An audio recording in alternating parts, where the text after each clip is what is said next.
Let's make spicy upma with watermelon rind.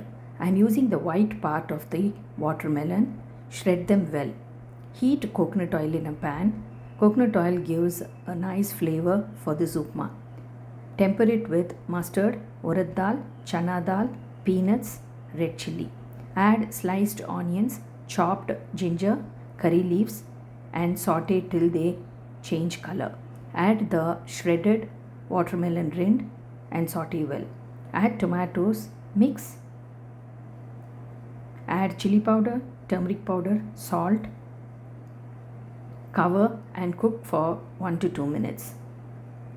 Add the roasted rava, saute for 1 to 2 minutes. Pour boiling water, cover and cook till the rava is well done. Lastly, add coconut oil. You can also add grated coconut for extra flavor.